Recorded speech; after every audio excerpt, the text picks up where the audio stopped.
Hello, everyone. This is Mark from Avalaunch. Today, I am joined by Chris and Quaison from the Lost Worlds team. This is a project that I'm particularly excited about. We've known the team and worked with them for a long time now.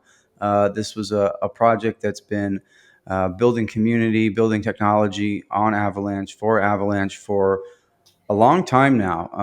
They're working on some really interesting stuff that's taken a lot of effort and thought. And that whole time they've been building community, and I think that's like one of the cool things about you guys. So I got hip to Lost Worlds pretty early.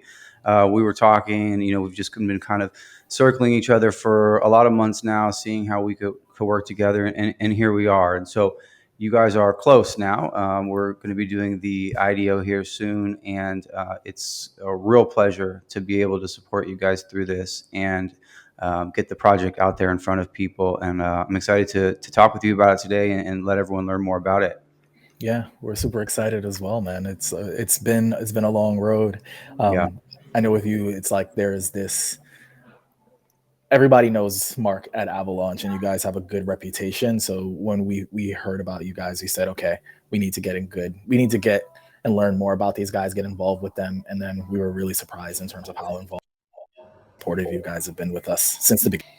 Yeah, that's awesome. Thanks, man, for saying that. Yeah, it's a big part of the process. We do what we can, but really, it's about supporting you guys and your thinking and let you go out in the world and build. So let's learn about you guys. Let's just kind of start with you.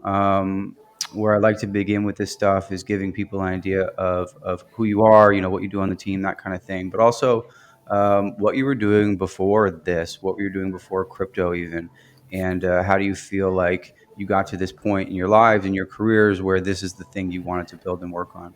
Yeah, for sure. I'll start. So my name is Quaison. It's like Jason with a Q.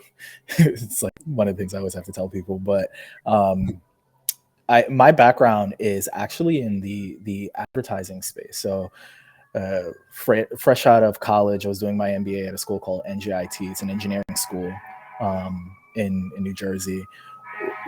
I worked at some of the best ad agencies in the world, Chris and Porter Bogusky, DDB, mainly as a producer, working on projects like Burger King, Microsoft, building websites, building cool apps. Right, one of like my early kind of claim to fame is my first job as an intern at Chris and Porter was working on this thing called the Whopper Sacrifice, which we were able to get uh, people to delete their friends on Facebook for a Whopper coupon, right? To the point where we got Facebook to delete our app off of the Facebook marketplace. But yeah, so like really just worked in the advertising space for a number of years. Ended up creating my own agency.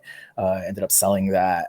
Just working with a number of different projects in the space. But alongside that, I've been in crypto since almost the beginning. I found out about Bitcoin in late 2012. Got involved in 2013 when Coinbase rolled out. And then got really, really involved in 2017 and deeper into like DeFi summer. I was in all of the different YF clones, the Yearn Finance clones, YF Beta, Ample4, things of that, just deep in the community, trying to help out where those things were, because I really understood very early on, like, okay, this thing is going to take over.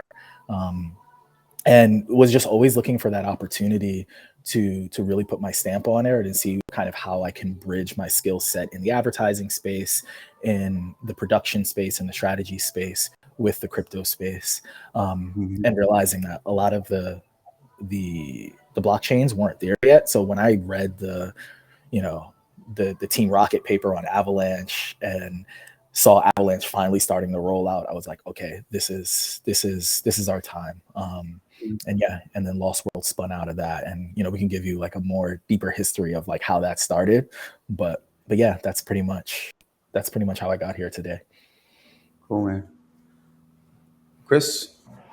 Yeah, happy to jump in. So, Chris here, and it's almost crazy to think about what life looked like before working full time in the Web3 space. But for me, I had been living in Manhattan for 2.5 years as a consultant, working with venture backed tech companies. So, We worked with companies like, Airbnb and Uber and Square and Plaid, and obviously all the investors that come along with that. So the folks over at Intrusion and Benchmark, and it was fun, but I don't know. A lot of what we were doing in consulting is almost like an outsider looking in, right? It's like, watching the spaceship launch off from the launch pad, but wishing that you had the opportunity to kind of step in that spaceship, regardless of if it blows up in the sky or makes it successfully to the next planet. But yeah, I mean that's really what I was doing. I had probably spent about 2 or 3 years out of college in New York City, and then right when the pandemic hit, I was working at home, and I realized like I wasn't just getting the appropriate amount of fulfillment from my job. And fast forward, I started traveling the world a little bit throughout Central America and South America, and fast forward even farther than that, I ended up getting roped into Lost Worlds through the Lost Ark, our CTO, and next thing I know, I've been working with these guys for the last 8 months or so. I haven't looked back. Mm-hmm. I want to say made the full-time jump as well. I think that would have been May of last year that I quit my job. It's crazy to think that's almost a year ago. No, I want to say something about that too, because it's, my co-founder, Lost Architect, is our CTO. We were just working, and we were kind of, we figured out the core of the technology, and we wrapped our head around kind of what it is that we're trying to do. And then Chris just shows up and just takes us to the next level. So Chris is our COO. He's like the all hands on deck person, right? He's like, me and him, we just, our saying is that we will will this thing into existence. And that is kind of our MO in the internal team. So I just want to make sure like anybody who's in the crypto space that's trying to get in, just have the will and you'll figure it out. Yeah, that's absolutely true. I tell people that all the time. Crypto's still funny that way, where you really can just be involved if you're hungry enough and smart enough, and like there's just nothing stopping you. And before you know it, you're working on an amazing project.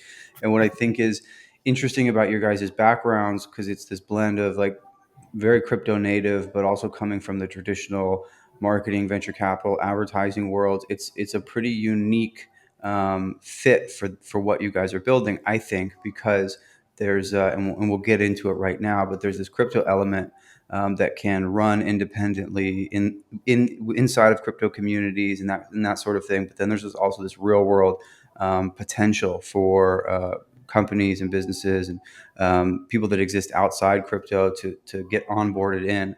And I think your background and your skill sets there are going to be tremendously useful for making this as big and powerful as it can be.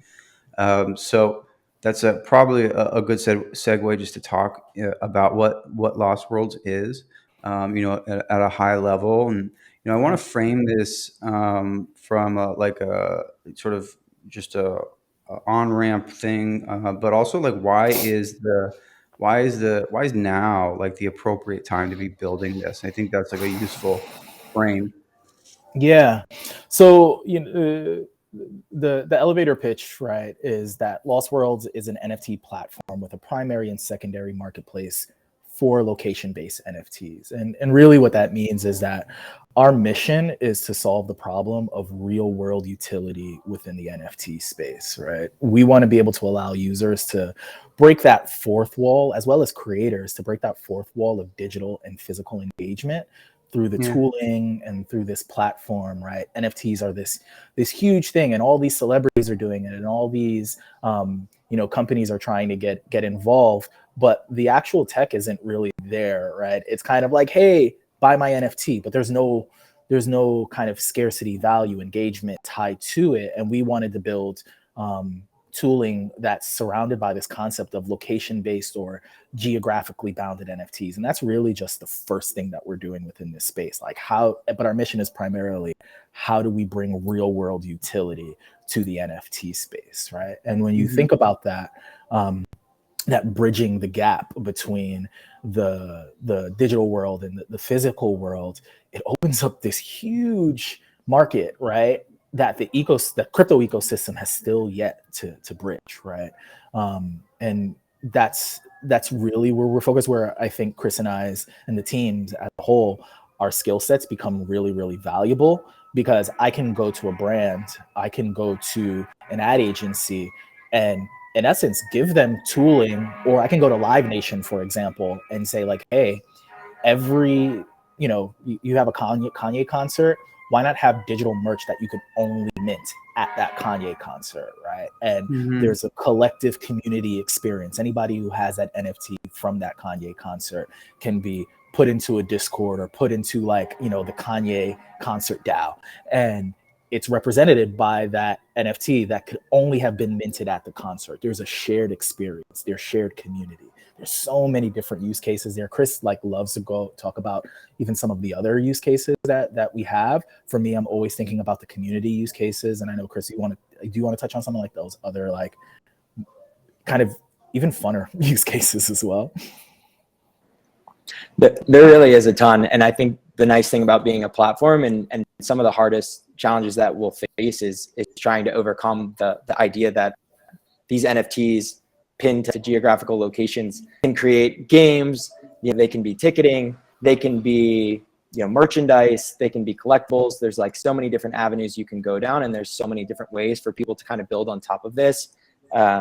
So I think that's really kind of part of our mission, right? Is just creating kind of that platform and being the conduit for people to deliver these experiences. And especially now, I think it's just such a hot topic, and NFTs are just fun. And I think a lot of people are trying to get behind that. And you see companies like Budweiser with announced DAO. You see, Adidas like minting out in like 60 seconds. And, I think everybody is trying to find a way to kind of integrate those types of experiences and give them with like that's something that we're really interested in kind of pursuing. But even things like games, and there's a lot that we can kind of get into that, but there's really just so much to be had there with location-based NFTs. Yeah. Yeah, it's like you kind of you step back and you think about it, and kind of like your pupils dilate. You're like, oh shit, like there's so much that can be done here. When you just because it's like this one point, right? Like minting at a physical location that just opens up so much. But one of the other things I think is important, just like generally, is I think there's something to be said for like bringing people out into the real world, Yes. out behind their computer. Not that there's anything wrong with that. I live behind my computer, but something like this might get me off my ass. So just the blending of these two things and a real reason and a real reward system around these things, I think can be very powerful. But Chris, you mentioned some points about like the NFT ecosystem, Quaison, you too. And I'm just curious, as a team that's building this new type of NFT platform, it seems like you guys might have some interesting perspectives on just NFTs in general, the space, For sure. kind of what's gone on, what you think this is going to add. But I'm particularly curious if you think there's like maybe anything that isn't working so well that Lost might be able to help with. It's not about tearing anything down, but just like pain points you see, and just what are your guys' thoughts on all of this so far to date?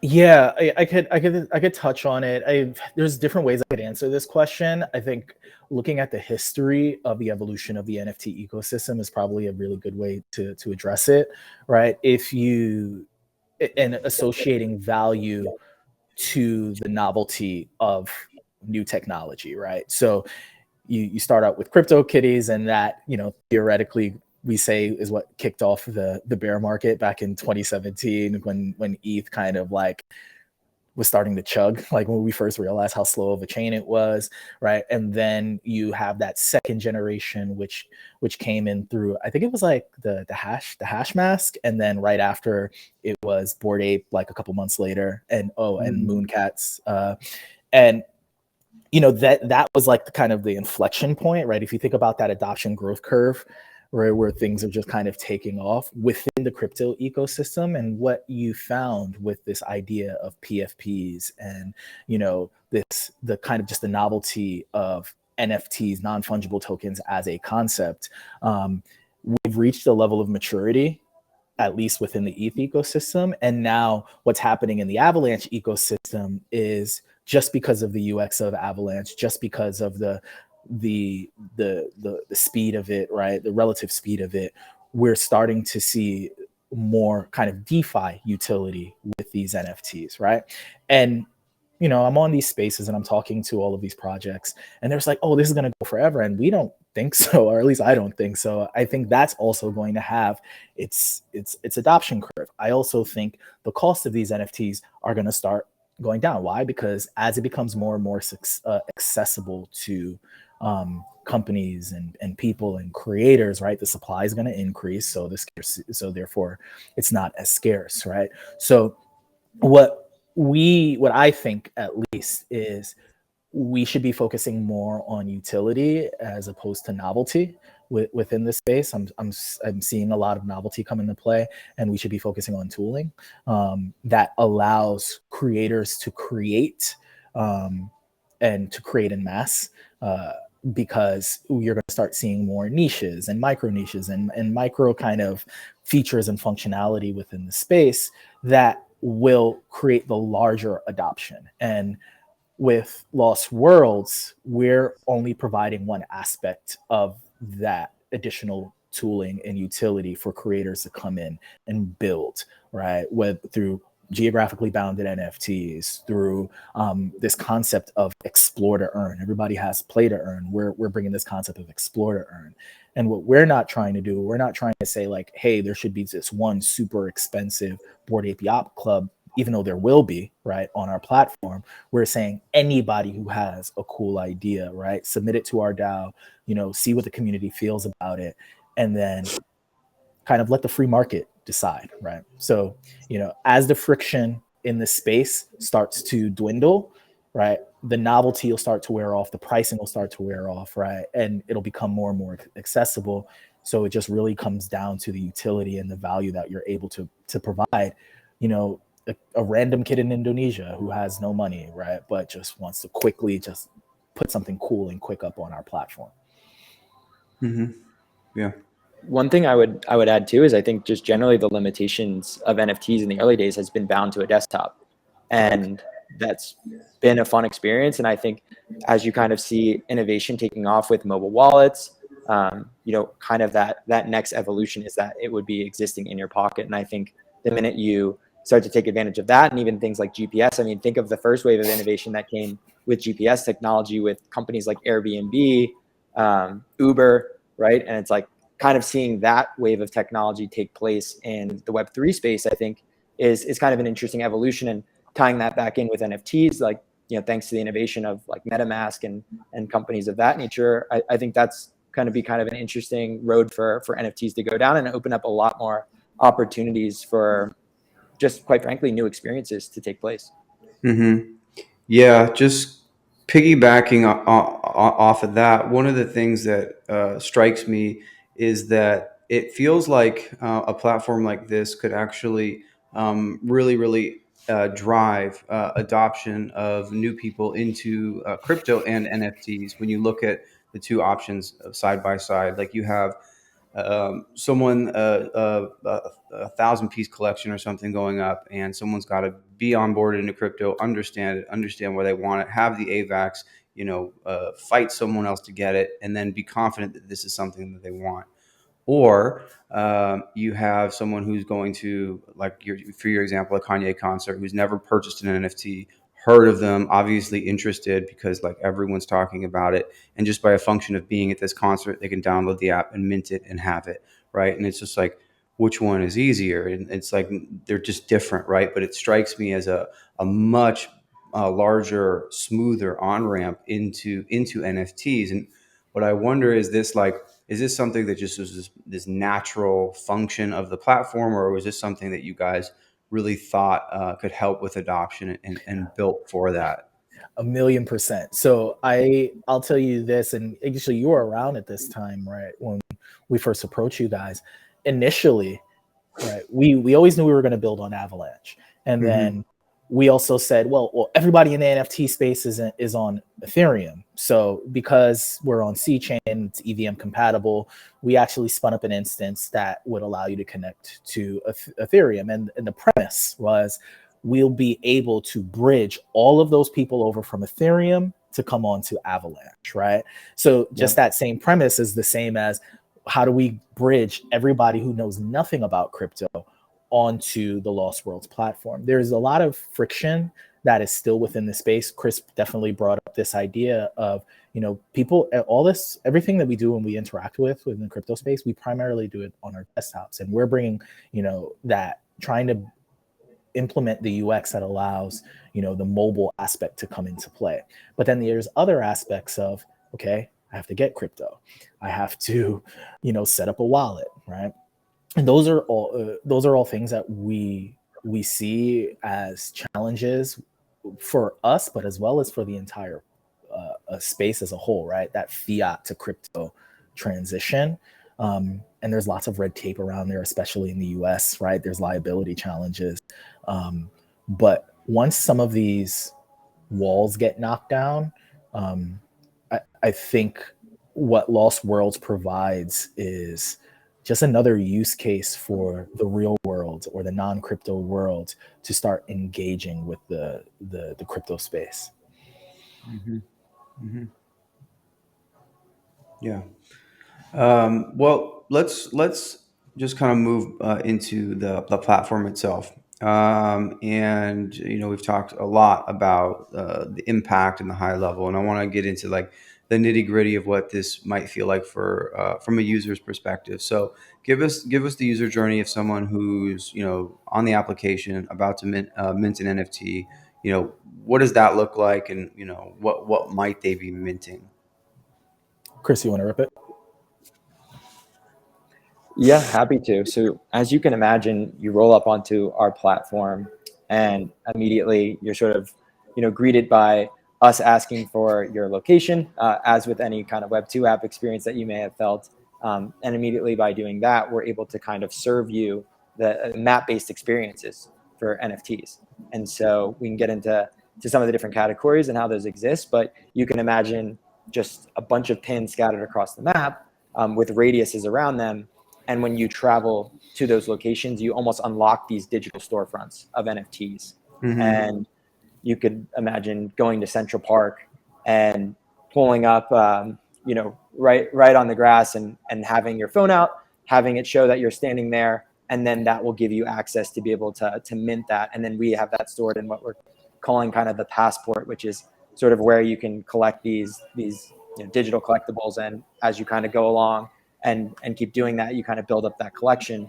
And then what's nice about our application is we also have a secondary marketplace, because there is some inherent friction with location-based NFTs. And it actually adds another layer of scarcity, right? Not everyone can be in New York to get that. But if somebody goes to New York and mints that NFT, they can list that on the secondary marketplace so that somebody in Paris can buy it.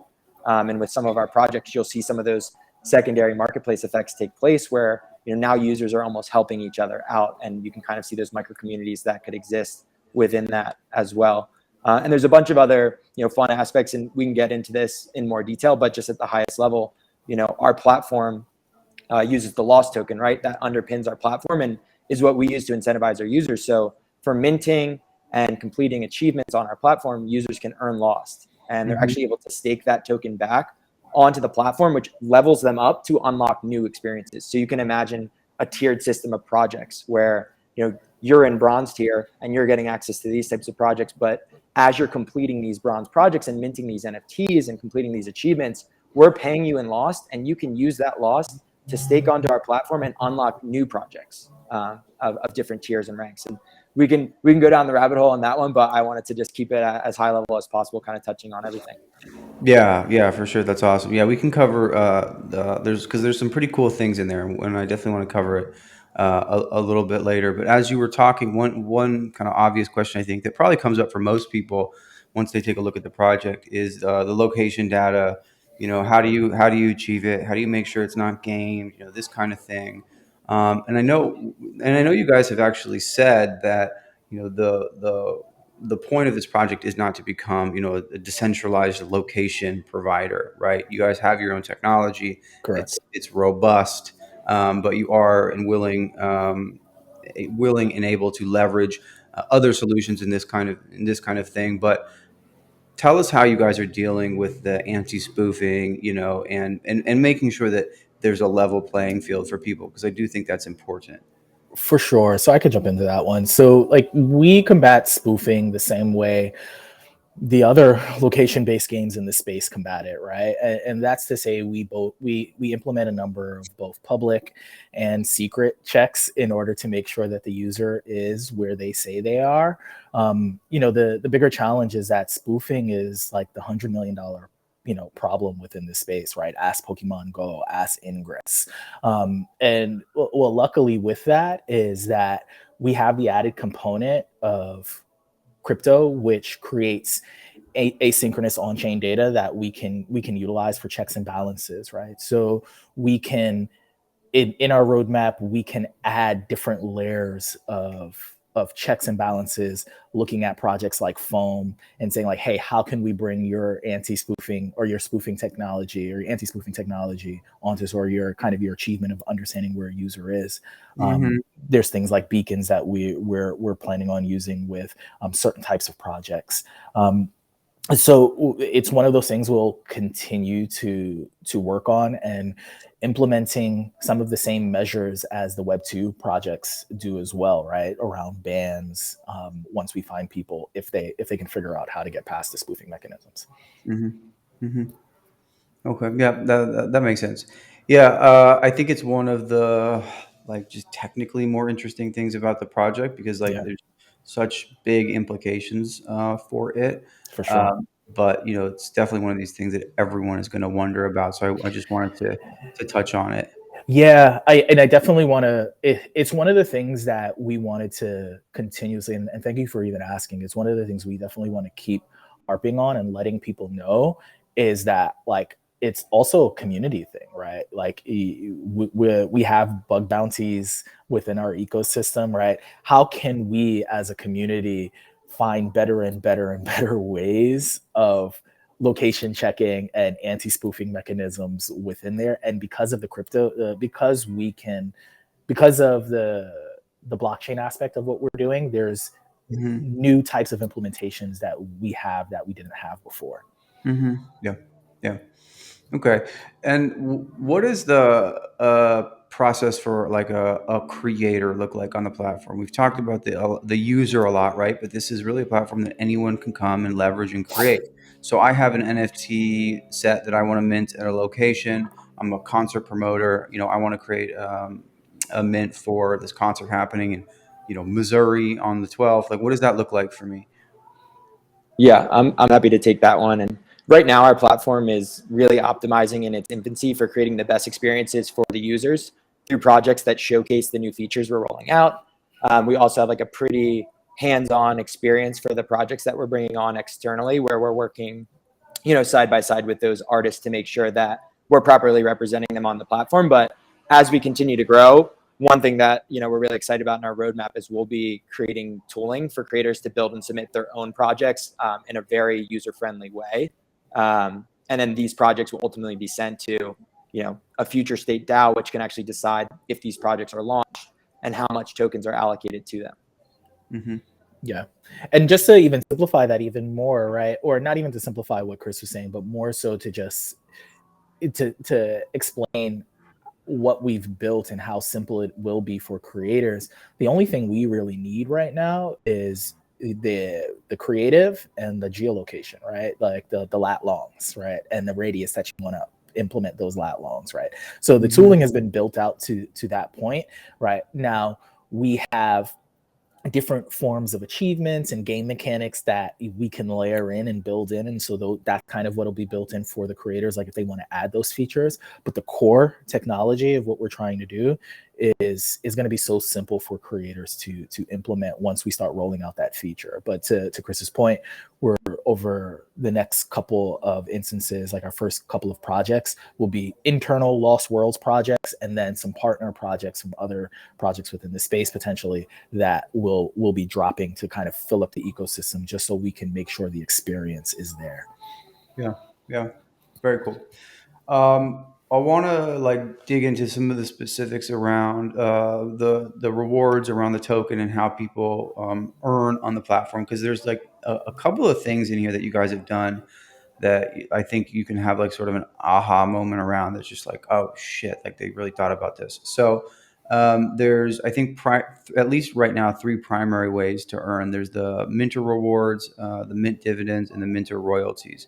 And just to kind of cover these really quickly, the minter rewards deal with actually minting NFT in a location.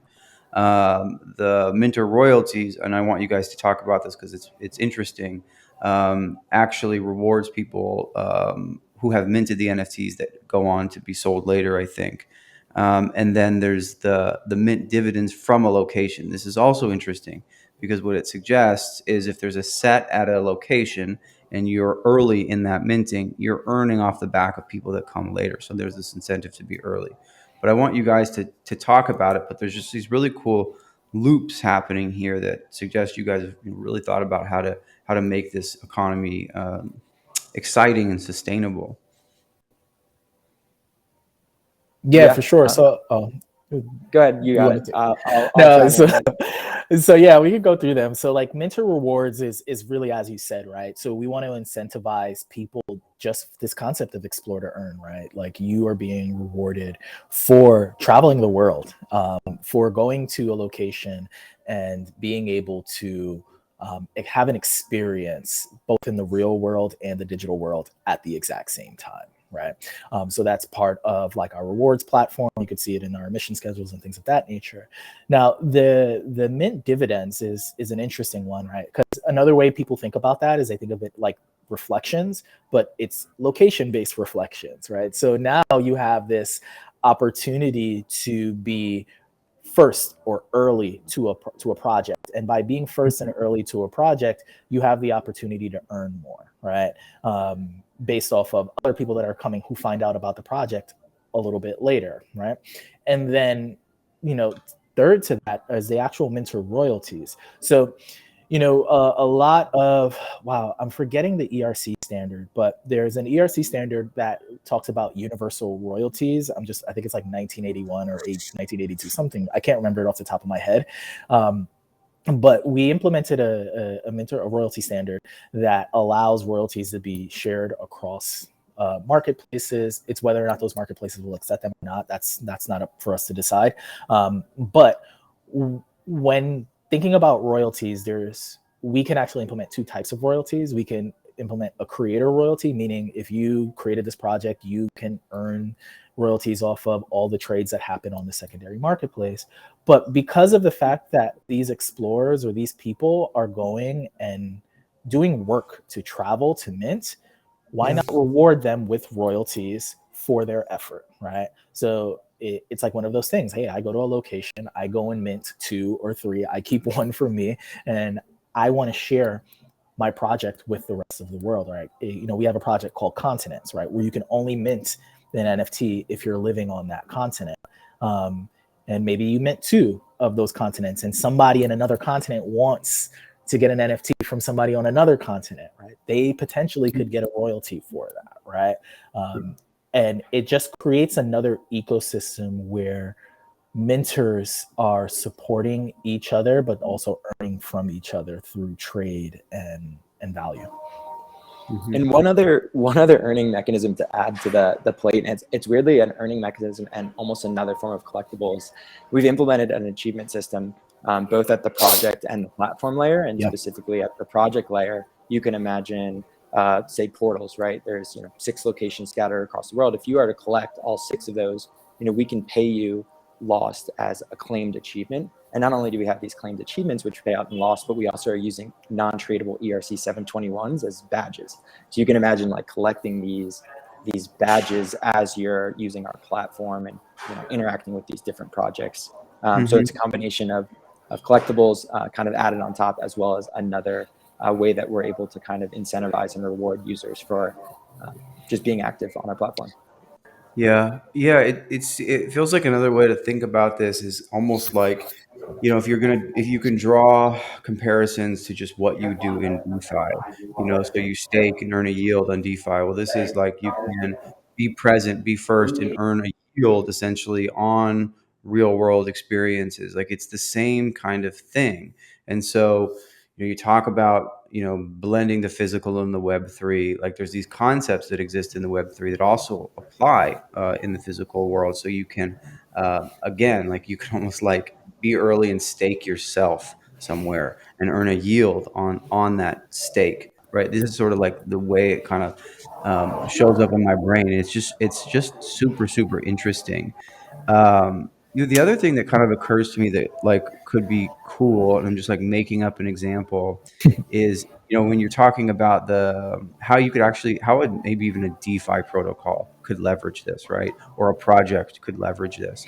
And so, say you had something like a platypus, right? Platypus, for example, and they wanted to, again, I'm making this up. They wanted to support a cause, right? And there was 30 rallies happening around the world for this cause, and they said anybody that mints an NFT at this rally, is going to receive a little boost on their V token or something like that, and you can actually push people to do things in the real world and interact at the level of the protocol. It just feels like one of these things that you kind of don't know where it's going to go, and I love stuff like that because it really highlights how powerful this is. That's exactly right. Like there's so many ways in which we can partner with both crypto native projects, right? We're very tied in with like a lot of the projects within the Yeah, Avalaunch space, yeah, and absolutely. we kind of show them what we're doing, and they're like, wait a minute, we have all of these ideas, and like to your point, right? If Platypus wanted to support platypuses and there's like a beach cleanup that happens. Wait, where do Right. platypuses live? Do platypuses live on the beach? I don't even know. But like there's like a cleanup happening at all these beaches, and Yeah. you use like you can only mint the NFT in that beach, and that's supposed to be proof that you were there. And then on mint, you not only are winning or not winning, earning lost tokens, but you're also earning, PTP, right? You could think about super farms in that way. Again, all we're doing is building a platform that just has tooling on top of it, and we can expand that in so many which ways, right? But then also the same thing with non-crypto native platforms. Think about how we can drive more retail footprint within the entire world, right? That's kind of the big thing. What happens when a quick service restaurant all of a sudden is having the original idea for Lost Worlds was something similar to like Monopoly, if at McDonald's, if you got, I guess most US people would know about this, but where, like you go to a McDonald's and you get Boardwalk and Park Place. If you get Boardwalk and Park Place, you'll win $1 million. And before we knew it was all a scam, everybody thought that, hey, Park Place was in California and Boardwalk was in New York. And you call up your friend, or you'd say like, hey, you call up somebody in Chicago, you call up somebody in India and in another state, and see which one of the different kind of places on the monopoly board are there. And we're just in essence bringing that to the space. Like all of the elements are there, Hmm. and I think the retail business or the retail market is going to eat this up, like in so many ways. Hmm. Yeah, I think there's a people are hungry for it, right? Because especially brands, companies, everyone wants in on this stuff, and everyone sees the power of it. And so you have a platform that makes sense to them, and is able to onboard them. Like I think it's going to go. I want to talk about the lost token. We've talked around it about it. I want to just kind of give the real concise rundown. I do have this graphic here, which isn't necessarily about the token itself, but I think just kind of gives people a high level of the economy and the flow of value. So I think it might be useful as a point of reference. But what is the token utility? How would what's the elevator pitch on it? You talked about some tiers. I want to understand the tiers and what might some future utility be if you have an idea of it. Chris, you want to walk through the initial, and then I can walk through the future? I'm getting a little noise on my end. Q, if you want to take the first part, I'm happy to jump in on the second. Cool. So yeah, in essence, the lost token at its core is an access token, right? In order to actually access the platform, you need to be staking the lost token. Fortunately enough, staking the lost token also earns you staking rewards for the lost token. So you earn just for being accessing the platform. And by accessing the platform, you have access to different projects and different tiers of projects. So we have 3 tiers currently. There's a bronze, silver, and gold tier. And the types of projects that you can access will change based off of those tiers, right? That also includes the types of rewards and achievements that you can get for staking those projects, for minting those projects and those tiers, right? So when we think by staking your token, you also, as we kind of roll into it, you'll get access to the DAO, and the DAO is what allows you to, in essence, govern and control the types of projects that come onto the platform. So that it's actually true governance in the sense of like, hey, where can we drop these locations? What type of projects do we want on our platform, right? It's the community that's actually deciding this. What is the emissions? What are the rewards that we're going to be winning, right?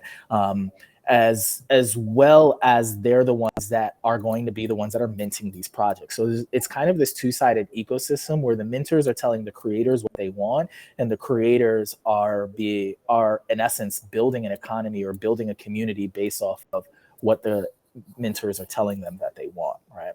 So that's the base of what we're doing, and we kind of left it like based like that for a reason. And I'll say it this way: there's not a lot of projects out there that have really figured out how DAOs work, right? I don't think any project has really figured out how DAOs work.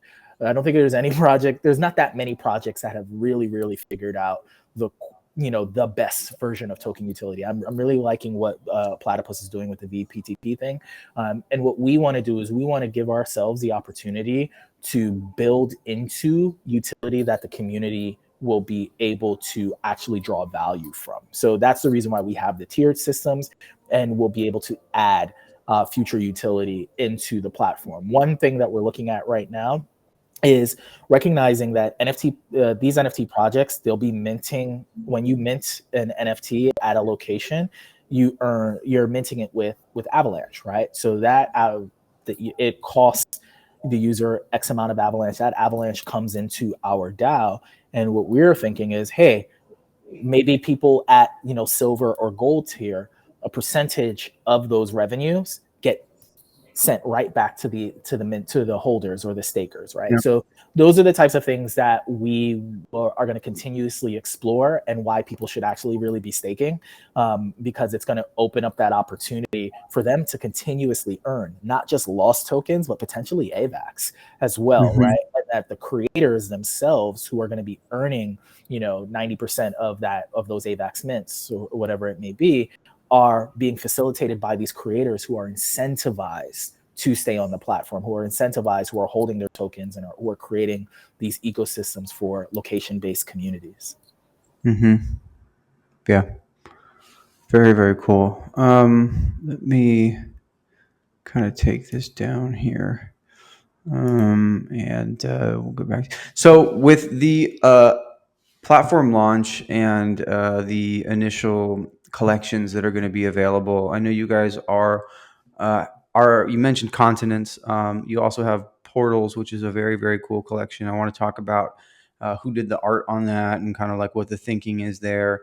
And also you have a very cool thing happening at the summit in Barcelona. It's like a location-based thing, proof of concept, just demonstrating the power of the platform for the Avalaunch community.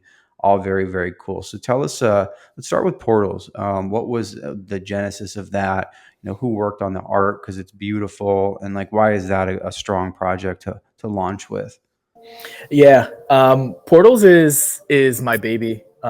Portals is actually, this is like a fun insight. So Portals was originally called Lost Worlds. The Lost Worlds project was actually Portals.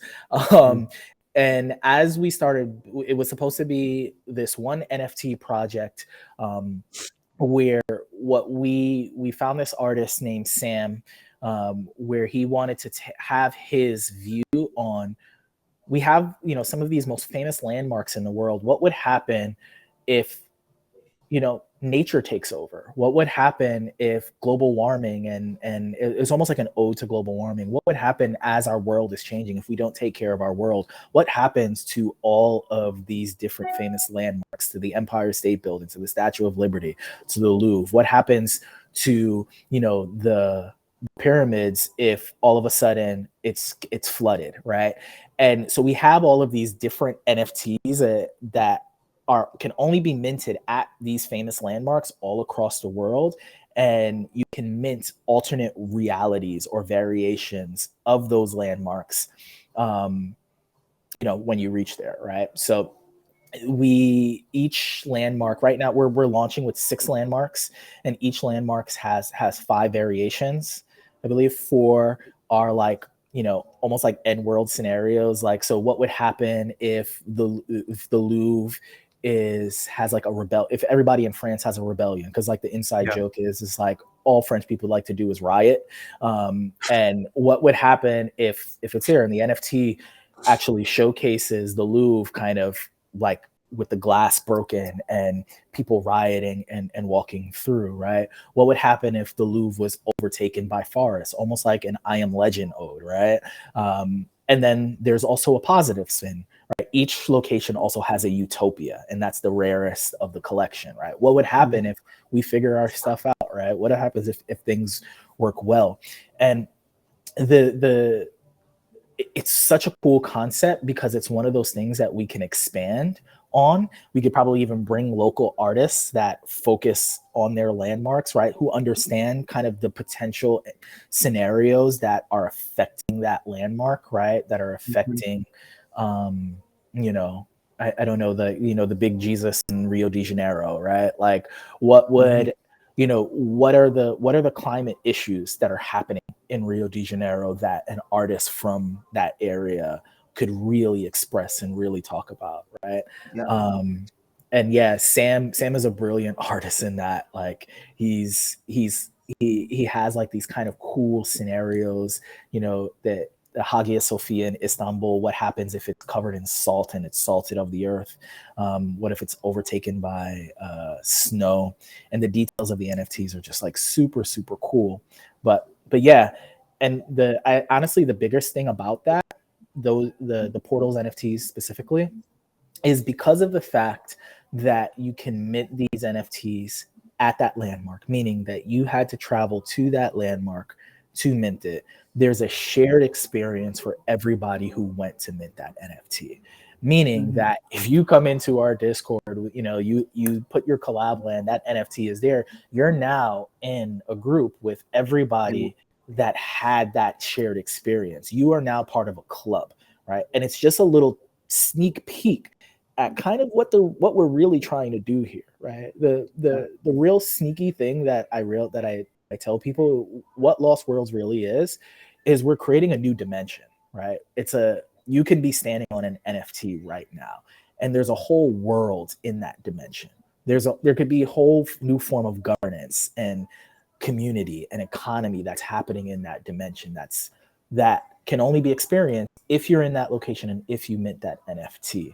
So Portals is like one of the first ways of us exploring that, just at a detailed level of just saying like, here are these famous landmarks that you can mint and experience different scenarios and end world scenarios that also kind of showcase community of a shared traveled experience.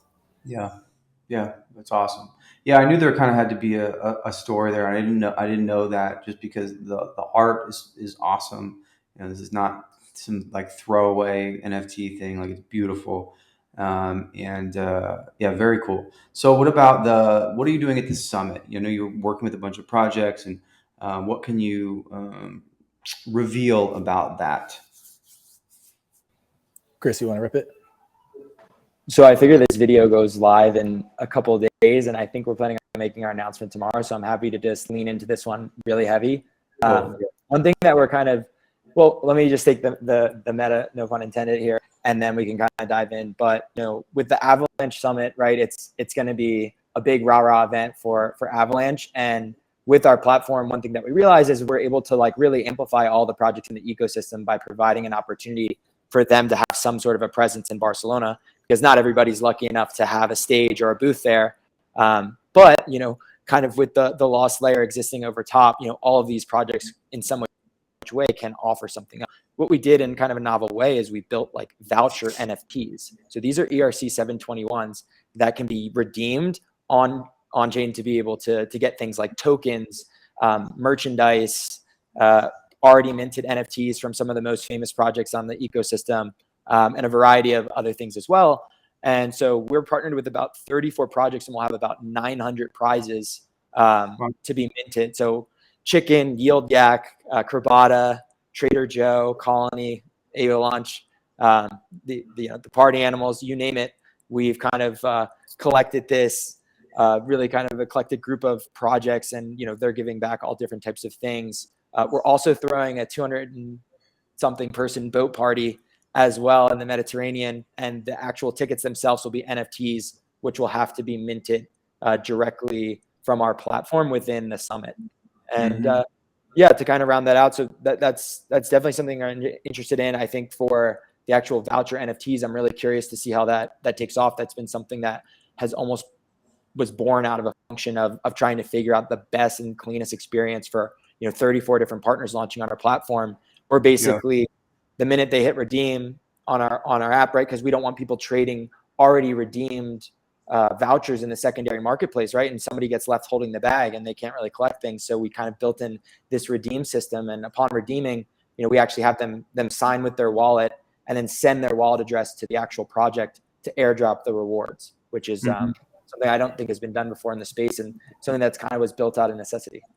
Yeah, I think that's just speaking to the idea of like we're always trying to figure out real world utility. Like it presented us with a real world problem, and then we saying, okay, this voucher NFT, actually, there's so much logistics that have to get involved, and we had to build tooling for that. And now that tooling can be for any event that wants to do something similar, and we can just kind of onboard them, right? We could, in essence, probably do this every Avalaunch summit, or if Pangolin wants to do their own event, or if Trader Joe wants to do their own event, like we can build this and kind of replicate it whenever it needs to be done. Yeah, that's awesome. Well, you know, what's the saying? Necessity is the mother of invention, right? And what a tremendous coming out for this thing. You know, it kind of has everything, right? Like the whole community is involved. It's at the Avalanche Summit. You know, it shows you guys' ability to like work with a 34 projects at once, generate value, generate excitement, really show what this thing's about, man. It's a very, very cool thing. I'm excited. I'm excited to see how that plays out and trickles out through the event, and you know, gets you guys in front of a lot of people. I think it's just super smart, and really, really, really shows what you guys and the project is about. And so I want to just kind of quickly go into the Avalanche ecosystem, because no Avalanche interview would be complete without talking about a little bit about the community in Avalanche, and you guys are already very, very visible and present community members. And I think anyone going into any kind of IDO or a sale, like that's so important. And you guys like have just it's always been a part of the fabric and the DNA of the project since really day one. And so, Quaison, you talked some about your discovery process of Avalanche and all that stuff, but I just want to ask, just generally speaking, like, what's your impression of the Avalanche community? Why is it different? It's a question I ask often because we certainly have our own experiences of it.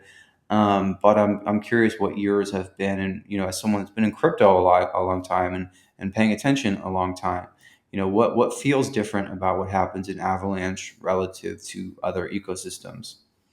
I'll say this, and I love the question because it's the one thing I get on any space and I defend. I defend Avalanche wherever I go. And it's not even defend. Defend's the wrong word. I promote Avalanche wherever I go because evangelize, right? Because here's the things that I always say. I say the Ava Labs team is probably the best business development team out of all the L1s within the space. Why? Because the second we had the idea, we hit up the Ava Labs team. We were in a huge Telegram group with them. They're helping us out, right? And mind you, there's a million people coming on board with him, and they're helping us out. We hit you up, right? All of a sudden, you know, you guys are supporting us. You're connecting us with different people, right? You know, all of a sudden there's like a random project in our DMs, like, hey, we love what you're doing. How can we help? And that is what we see across the board, right? There's something about the Avalaunch ecosystem from the top down that is very, I don't want to even say community because that's a weird word in the space that we're in now, but more so engaged, and we're all in it together. Like we all understand that we're in it together, and that if you win, I win, and if I win, you in. So wherever I can help you, I will help you. And the favors are always passed. Like it's like currency, right? It's a current. It just keeps flowing between. One thing that I'm noticing is like I'm noticing a lot of new people coming into the space, right, from other chains. I'm seeing people from BSC, I'm people from Solana, and I'm seeing them. It's funny, like they're slowly making this transition and realizing it's like, hey, we're not here to show as much as you think, right? We're here to kind of work on really good projects, and we're here to support each other in a real way.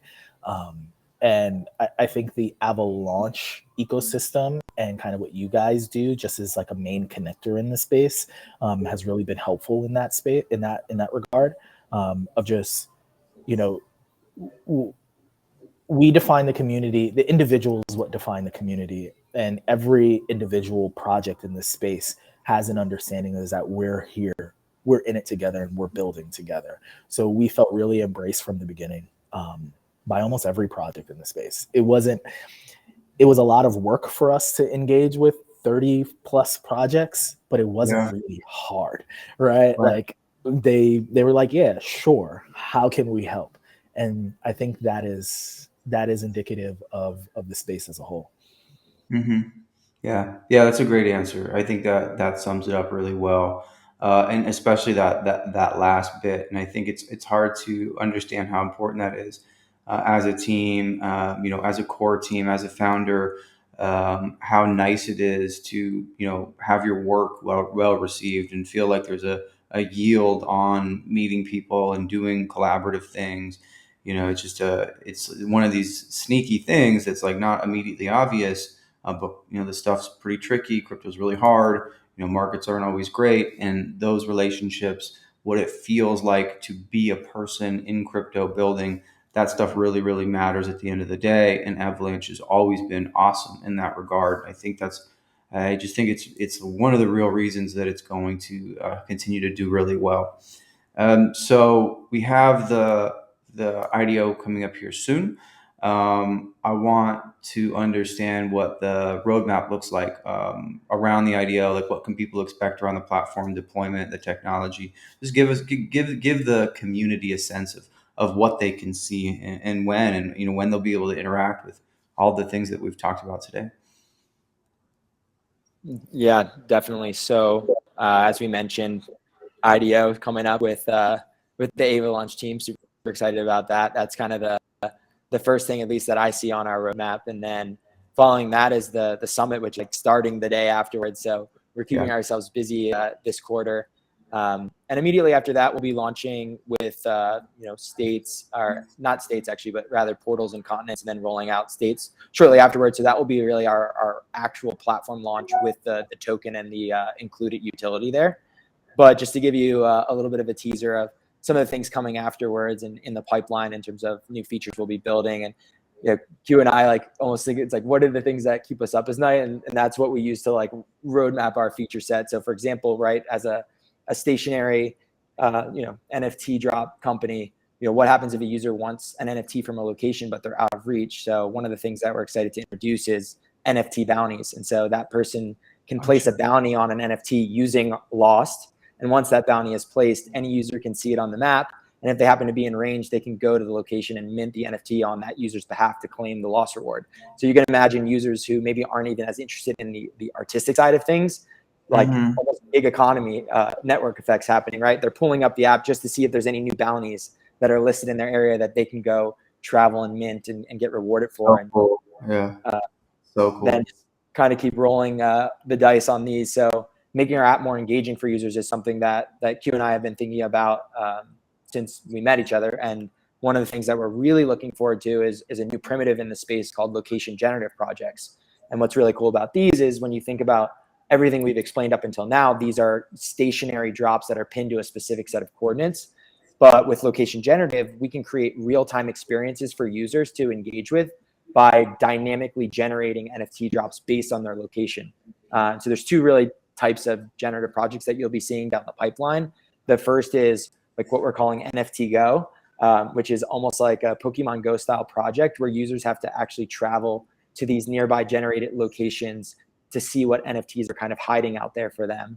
And we're actually partnered. I feel fine saying this now because we've already talked with the founder, but we're actually partnered with Hatchy Pocket, which is like what I would consider like the Pokemon style project on the Avalanche ecosystem. So it's NFT Go might look a little bit more like Hatchy Pocket Go, but that's some serious alpha for anyone who's made it to over an hour into the Avalaunch video. There you go. That's for you. And then the second one is Scavenger Hunts, which is a fun concept and creates new game dynamics where you can imagine you go to a location, which we can launch based on where you're located. And the minute you mint that NFT, we launch another location. And the minute you do that, we launch another one. And you can imagine kind of weaving in and out of these different locations until you reach the final one, and you can unlock some type of reward, most likely an achievement associated with that as well. So, you're earning lost, you're getting, rare NFTs. And that's kind of the high level on that one. The next one, and really the last one to just round this out, is like, how do you make your app more sticky and honestly just more fun? And when taking a page out of the Web 2 world, one thing that's glaringly obvious is that social elements really empower users to connect with each other. And Lost Worlds is going to be doing this in a really unique way by taking these dynamics on chain with a bunch of different social features. So we kind of mentioned already non-tradable ERC 721 badges, but we're also working on things like profile pages for people to show off their NFTs, their PFPs, their badges, on-chain leaderboards for users to compete against one another. So there's a lot of really cool stuff coming down the pipeline. And this is all within like the next 90 to 120 days through like series of product sprints that really, I think, make our program, really going to make our product more robust. And I think these are kind of the early innings where these are the types of feature sets that are going to create a really amazing experience for other projects to start to build on top of. And I think this really makes us a lot more robust and kind of solves for some of the things that keep us up at night, quite frankly. Yeah, and just to summarize that, or to kind of walk through that roadmap and just kind of over the next couple of weeks, right? So, we'll have our IDO. We're pretty confident in this. We're probably going to be doing the DexLot discovery, so that'll be kind of tied in with Avalaunch. I don't know where we are with that, if that's public, but we'll be doing something similar to that. But during the Avalaunch IDO process, we will be live at Avalanche Summit, right? And that in essence will be our quote unquote soft launch.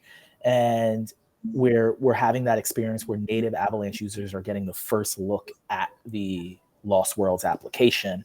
And then, about a week and a half, 4/5, 4/7, we're going to be dropping continents and we'll be dropping portals. In between that, there may be like a day or two before where we're allowing people to stake, right? Early off, so that once they get their tokens, they'll be able to get their tokens on the platform to stake, so they can get access to portals and continents. Because this is, remember, you can't access the Lost Worlds platform unless you are staking lost tokens. So it's important for you to make sure you hold on to your lost tokens so that you can actually access the platform itself. And then once those two projects are launching, right, then we're going to be starting rolling out all of the additional kind of feature sets as we see the community start to interact, right? This concept of location generative, where we can randomize NFTs based off of where you're at. So you don't have to travel to an NFT. NFTs randomly show up around you, and that explore to earn concept gets taken to another level, right? Bounties, where we're bringing that explore to earn gameplay for people who want to earn lost tokens, as opposed to just saying like, hey, I just want the cool NFT. I want to earn it for somebody else, right? Again, the gig economy, like Chris is saying. And then just kind of just hitting people over the head with feature after feature after feature. that's really what we're working on. And, and all that to say, like, if people want to help, join our community, hop in, right? Where we love builders, we love creators. Mm-hmm. Awesome. The last question I have here, and this is like a broad one and probably tricky, but that's okay. So if I want to just like step all the way back and dream a little bit, and talk about the next 3 years for Lost, 5 years, who knows? It can be anything. But let's assume that you guys like execute on everything. You are fully able to roll out the vision. Everything goes right. What does Lost look at that point? What's your highest order hope for the Lost ecosystem? Yeah. For me, it's very ambitious, actually. I want there to be a lost universe, right? Like I said, we are building a new dimension, right? There is the Earth, and then there's the Lost Worlds, right? And the Lost Worlds is right on top of the Earth. It's in a different dimension. And what we want to make sure that we're doing is we're creating an ecosystem where people can truly engage and live in that dimension, right? We haven't even talked about subnets and kind of the cool things that potentially will come down the pipeline with that. But you could just see, right, the opportunities that something like location-based NFTs could potentially provide for that type of feature set, right? So I could see a world where there's your town actually has, a lost worlds community, right? And its own governance in its town, right? And Mhm. it's people who visit kind of can get a community pass, right? Or people who are part of the town, they can almost create their digital DAO, right? That's in the physical community, but it's also part of the digital community. Those are the types of things that I see happening.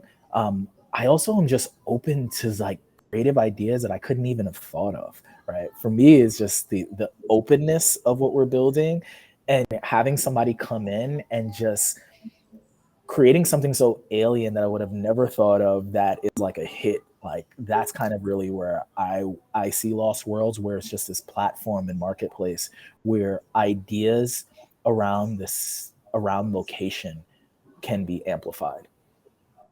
Mm-hmm. Yeah. Brad. Well, that's appropriately ambitious, I would say. It's very, very cool. Well, listen, guys, I really appreciate all the time you've taken here today to answer our questions and let people learn about everything that you're working on here. We are, again, really, really honored and humbled to support a team like you guys. It's everything that we look for and hope for in people and teams and community. And really, really excited to meet y'all in Barcelona and just watch this thing happen and unfold over the next however many years. That's like such an exciting proposition. So really thank you guys for what you're building and being you. And yeah, we'll make sure to do this again soon, right after launch or something like that. Let's do it. We're super I love it. excited. We're super happy. We're happy for the larger Avalanche community to really kind of be there and support us and to experience the idea of location-based NFTs and what it can mean to pretty much making Avalanche like the biggest blockchain in this space. And Lost Worlds is going to do our part in that space. Mm-hmm. Right on, guys. All right. Well, have a good rest of your day, and we will talk soon. Awesome. Take care, everyone.